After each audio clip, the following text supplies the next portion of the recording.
नमस्कार, मेरा नाम गौरव दुबे और मैं डिजिटल मार्केटिंग कंसल्टेंट और ट्रेनर हूँ सिंस 2013। और आज की इस वीडियो में हम लोग बात करने वाले हैं कि अगर आप कोई एस्ट्रोलॉजी ऐप का कैंपेन रन कर रहे हैं और आपका ऑब्जेक्टिव है ऐप इंस्टॉलेशन को इंक्रीज करना, तो अभी एक नया गूगल इम्प्लीमेंट किया है नए फीचर को, जिसको हम लोग ऑडियंस के नाम से जानते हैं। कुछ महीनों से ये लगातार बीटा वर्जन में चल रहा था, जो अब फाइनली जाकर के इसको ऐड कर दिया गया है, जहाँ पर आप अपने कैंपेन को रन करने के लिए एक एग्जैक्ट ऑडियंस को टारगेट कर सकते हैं। ऑडियंस का मतलब क्या होता है कि आप एक ऐसे समूह को टारगेट करते हैं, ठीक है, जो लोग आपके ऐप में इंटरेस्टेड हों या फिर जो लोग इस तरह के कीवर्ड्स को सर्च करते हैं जो आपके ऐप में जो सर्विसेज हैं उससे मैच करते हैं। या फिर आप कुछ ऐसे लोगों को अपने कैंपेन दिखाइए जो लोग लगातार सिमिलर तरीके के ऐप को यूज करते हैं या सिमिलर तरीके के ऐप में इंटरेस्टेड होते हैं। ऑडियंस की जब हम लोग बात करते हैं तो मल्टीपल यहाँ पर टारगेटिंग मेथड्स होते हैं, जिसके थ्रू आप अपने एग्जैक्ट ऑडियंस तक अपने ऐड को रीच कराते हैं। इसमें कीवर्ड का इंपॉर्टेंट रोल होता है, इसमें प्लेसमेंट का इंपॉर्टेंट रोल होता है, इसमें एज ग्रुप का जो डेमोग्राफिक है पूरा का पूरा उसका इंपॉर्टेंट रोल होता है, ठीक है, आपके जो ऑडियंस है उनके इंटरेस्ट का रोल होता है, ठीक है, और कौन से ऐसे और भी आपसे रिलेटेड कॉम्पिटिटर्स वेबसाइट हैं या फिर ऐप हैं उसके जो ऑडियंस हैं उनको भी आप इसमें टारगेट कर सकते हैं। मैं आपको डैशबोर्ड के थ्रू सारी चीज़ें दिखाने की कोशिश करूंगा कि किस तरह से आप अपने एग्जैक्ट ऑडियंस तक पहुंच सकते हैं ऑडियंस को टारगेटिंग करके। अब आपके मन में ये सवाल आ रहा होगा कि पहले हम लोग किस तरह से काम करते थे। अगर आप नए हैं, आपने अगर कोई एस्ट्रोलॉजी ऐप का कैंपेन नहीं बनाया है या फिर कोई भी ऐप इंस्टॉलेशन का कैंपेन नहीं बनाया है गूगल में, तो मैं आपको गाइड कर दूं कि पहले जो हम लोगों का टारगेटिंग होता था वो सिर्फ और सिर्फ एड कॉपी के कीवर्ड्स के अकॉर्डिंग होता था।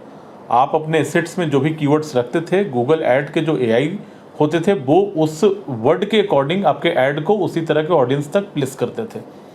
जिसके बाद ये होता था कि एट द रिजल्ट हमें इफेक्टिव रिजल्ट तो मिलते थे, लेकिन बहुत बार ऐसा होता था कि कुछ इररिलेवेंट लोग भी आपके ऐप को डाउनलोड कर लेते थे, जिसके कारण वो अनइंस्टॉल भी बहुत जल्दी करते थे, ठीक है, या फिर वो उनके यूज का अगर ऐप नहीं है तो कुछ दिन तक रखा और फिर उसको अनइंस्टॉल कर दिया। तो उससे रिटेंशन रेट थोड़ा सा आपका प्रभावित होता था और जो पेड सर्विसेज हैं आपके खास करके वो प्रभावित होते थे। अभी के टाइम में क्या है कि आप एग्जैक्टली उन लोगों तक रीच करते हैं जिन्हें नीड है इस सर्विसेज की, ठीक है, जिन्हें नीड है आपके एस्ट्रोलॉजी कंसल्टेशन की, और उन लोगों तक पहुंचने के बाद आपके फ्री कंसल्टेशन के अगर कुछ ऑफर वगैरह हैं तो वो भी वो लोग अवेल करते हैं, और उसके अलावा आपके पेड सर्विसेज के लिए भी वो रिचार्ज करते हैं। तो मैं आपको डैशबोर्ड में दिखाता हूँ। एक डैशबोर्ड है जहाँ पे आपको दिख रहा है दो कैंपेन। एक कैंपेन में हमने ब्रॉड कैंपेन रखा हुआ है, ब्रॉड ऑडियंस को टारगेट करके रखा हुआ है, और दूसरे में हमने नैरो ऑडियंस को टारगेट करके रखा हुआ है। आज का अगर आप डेटा देखें तो ऑलमोस्ट जो ब्रॉड कैंपेन है उसका कॉस्ट ज़्यादा जा रहा है, कॉस्ट पर इंस्टॉलेशन, और जो नैरो है उसका कॉस्ट कम जा रहा है। हालांकि टोटली न्यू कैंपेन है तो आकलन यहाँ से ही करना ज़्यादा उचित नहीं है। कम से कम ये 10 दिन 15 दिन कैंपेन लगातार चलेंगे, उसके बाद एग्जैक्ट डेटा का पता चलेगा कि हमें जो पर इंस्टॉलेशन का कॉस्ट जा रहा है वो कितना जा रहा है। क्योंकि कल भी इसी मोड में ऐड हमारा कुछ चला था जहाँ पे इंस्टॉलेशन का कॉस्ट था वो काफ़ी कम था। आप देख रहे हैं यहाँ पर 2.75 के आसपास था और ये 2.93 के आसपास था। तो ये बहुत ज़्यादा कैंपेन नहीं चला था, यहाँ पे 30 इंस्टॉलेशन और यहाँ पे मात्र 5 इंस्टॉलेशन मिले हुए थे इस कैंपेन को। तो अभी वेट एंड वॉच करना होगा।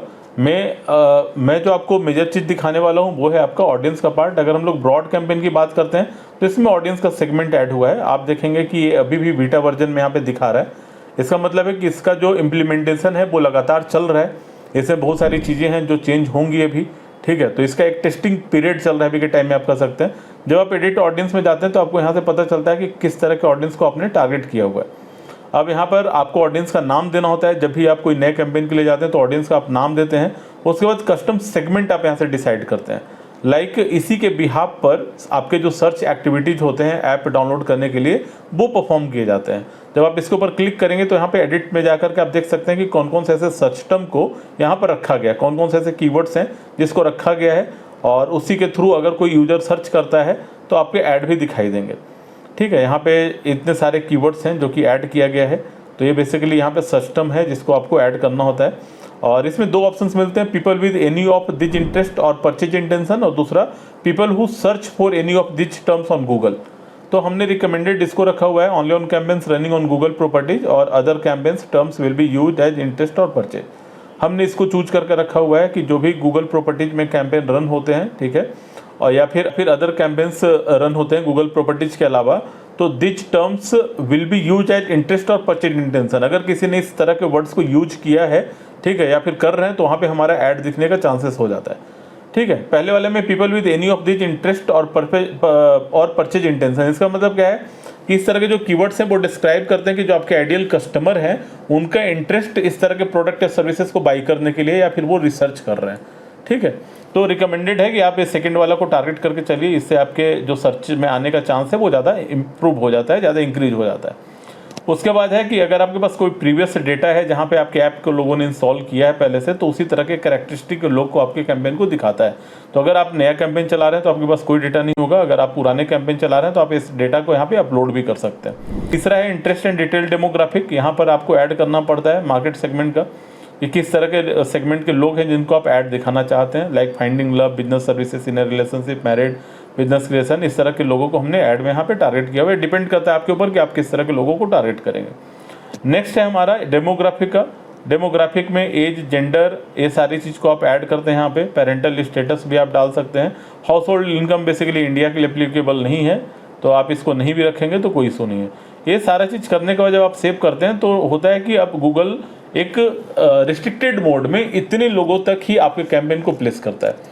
जो पहले का था हमारा, जहाँ पे ऑडियंस टारगेटिंग नहीं करते थे, उसमें क्या होता था कि आपके ऐड उन सारे लोगों तक पहुँच रहा है जो हमारे ऐड कॉपी में लिखे गए हैं बेसिकली टर्म्स। तो बेसिकली ये जानकारी थी आप लोगों के लिए कि किस तरह से आप ऑडियंस को यूज करेंगे गूगल में। कोई प्ले स्टोर के लिए कैंपेन चला रहे हैं, ऐप इंस्टॉलेशन के लिए कैंपेन चला रहे हैं। तो thank you so much for watching this video.